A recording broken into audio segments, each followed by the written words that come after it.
تعالیٰ نے ہمیں جو تبلیغی کام عطا فرمایا اور اس میں جو ہمیں 6 نمبر ملے ہیں، ہر نمبر بہت طاقتور نمبر ہے.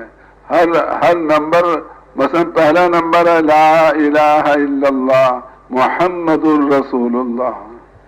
اب اس میں اگر ہتھیاروں کا یقین ہمارے دل میں ہے تو جس کے پاس زیادہ ہتھیار ہوں گے اس کو اللہ ہمارے پہ مسلط کرے گا.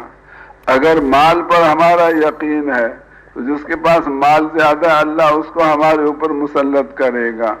اور اگر ہم اپنے دل سے ہتھیاروں کا یقین بھی نکال دیں اور ہم مال کا یقین بھی نکال دیں تو اللہ تعالیٰ تمام ہتھیار والوں کے اوپر اور تمام مال والوں کے اوپر اس امت کو لے کر آئے گا.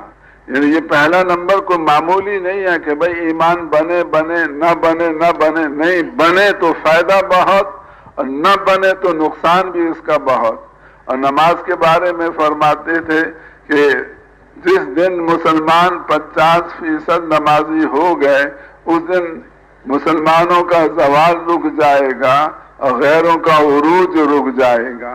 اور جس دن مسلمان 51% آدھے سے زیادہ نمازی ہو گئے اس دن اللہ تعالی مسلمانوں کا عروج شروع فرما دیں گے اور غیروں کا زوال شروع ہو جائے گا.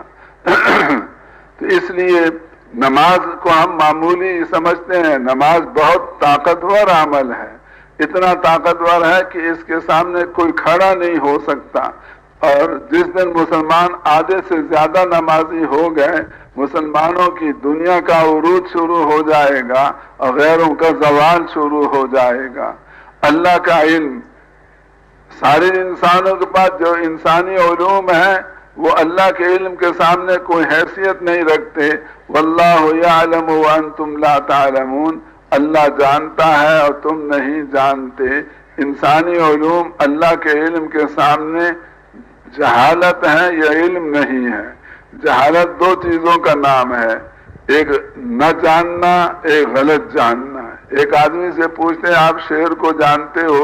اس نے کہا کہ ہاں میں نہیں جانتا شعر کو. یہ نہ جاننے والا بھی شعر کا جاہل. ایک سے پوچھا کہ آپ جانتے ہو شعر کیسا ہوتا ہے؟ اس نے کہا ہاں کیسا ہوتا ہے؟ ایک چیونٹی جا رہی تھی، کہنے لگا یہ شعر جا رہا ہے.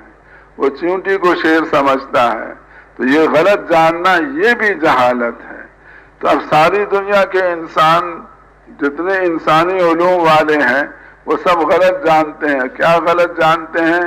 وہ یہ جانتے ہیں کہ جہاں سے ہوتا ہوا نظر آ رہا ہے وہاں سے ہو رہا ہے، حالانکہ حقیقت یہ ہے کہ وہاں سے نہیں ہو رہا، ایک اللہ سے ہو رہا ہے.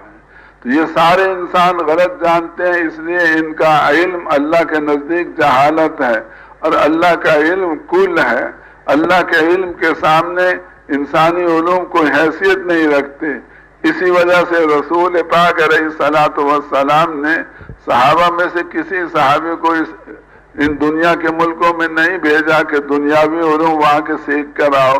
سب کو قرآن حدیث میں لگایا اور قرآن حدیث کی طاقت کو اللہ سے صحابہ نے ظاہر کروایا.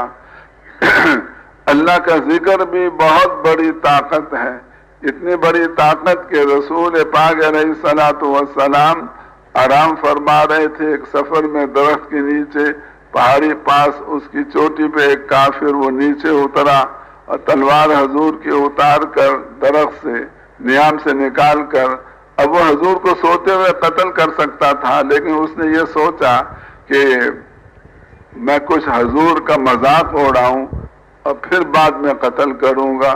خود ہی حضور کو اٹھا دیا.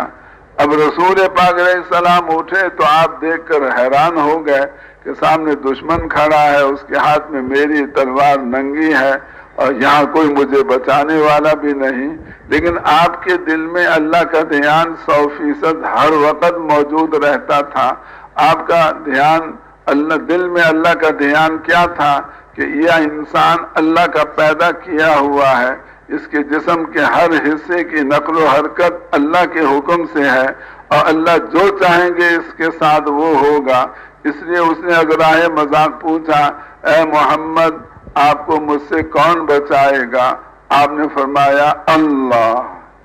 اللہ کے دھیان کے ساتھ جب زبان سے اللہ نکلا، اللہ نے فوراً اس کے دل میں حضور کا رعب ڈال دیا، اس کے دونوں ہاتھ کانپنے لگ گئے، تلوار نیچے گر گئی، حضور نے اٹھایا، فرمایا تمہیں مجھ سے کون بچائے گا؟ تو معافی مانگنے لگا کہ آپ معاف کر دیں، میرے سے غلطی ہو گئی۔ تو اللہ کا ذکر اگر کسی کو نصیب ہو جائے اس کی حقیقت، تو ساری دنیا کے ہتھیار بھی لے کر آ جائیں، ہتھیار والوں کو اللہ ایسے فیل فرمائے گا جیسے اس تلوار والے کو حضور کے سامنے اللہ نے فیل فرمایا تھا۔ چوتھا نمبر ہمارا اکرام مسلم۔ مسلمان پہلے مسلمان کو لوٹتا ہے، پھر غیر بھی مسلمانوں کے لوٹنے میں لگ جاتے ہیں۔ مسلمان پہلے مسلمان کو مارتا ہے، پھر غیر بھی مسلمانوں کو مارنے لگ جاتے ہیں۔ اگر مسلمان کسی مسلمان پر کوئی زیادتی نہ کریں اور کسی مسلمان کو کوئی تکلیف نہ پہنچائے اور اکرام مسلم قائم ہو جائے تو اذلۃ علی المؤمنین عزۃ علی الکافرین، ایمان والوں کے آگے جو ذلیل ہو جائیں گے انہیں اللہ تعالیٰ غیروں کے اوپر عزت عطا فرمائیں گے۔ تو اکرام مسلم ایسا نہیں ہے کہ ہم اکرام کر لیں تو ٹھیک ہے، نہ کریں تو ٹھیک نہیں، نہ کریں تو نقصان عظیم ہے اس امت کا، اور کریں تو ان کا فائدہ بھی بے شمار۔ پھر اسی طرح سے تصحیح نیت، اخلاص۔ اگر اس کام میں کوئی 100 روپے والا آیا، ہم نے اس کے 100 سے کوئی فائدہ نہ اٹھایا، اس کو ہم نے تبلیغ میں چلایا اور آگے دین کی محنت میں بڑھایا، اللہ 1000 والے کو بھیجیں گے، اس کو اگر ہم تبلیغ میں چلاتے رہے، اس کے 1000 سے ہم نے کوئی فائدہ نہ اٹھایا، اللہ 1,00,000 والے کو بھیجیں گے، 1,00,000 والے کے 1,00,000 سے ہم کوئی فائدہ نہ اٹھائیں اور ہم اس کو تبلیغ میں فائدہ پہنچائیں، اللہ کروڑ والے، یعنی ایک دن ایسا بھی آئے گا کہ سب سے بڑا مالدار ہمارے پاس آیا کھڑا ہوگا جب تک ہم اخلاص کے ساتھ اس کام میں چلتے رہے۔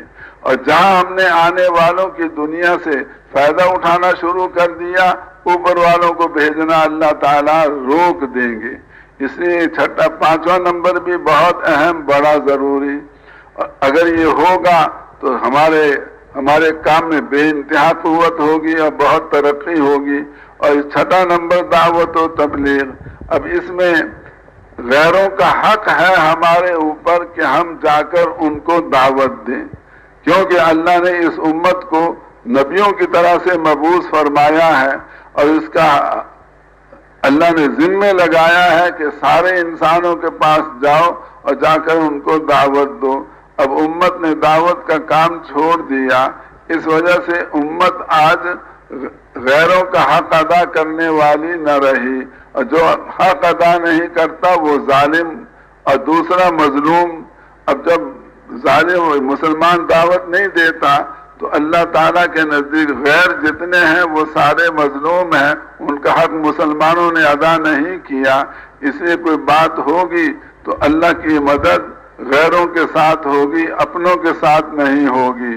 اور جس دن مسلمان جا کر ان تمام انسانوں کو دعوت دیں گے، اس دن اللہ تعالیٰ کے ہاں مسلمان ظالم ہونے سے نکل جائیں گے اور اللہ کی غیبی مدد مسلمانوں کو غیروں کے مقابلے میں میسر آئے گی۔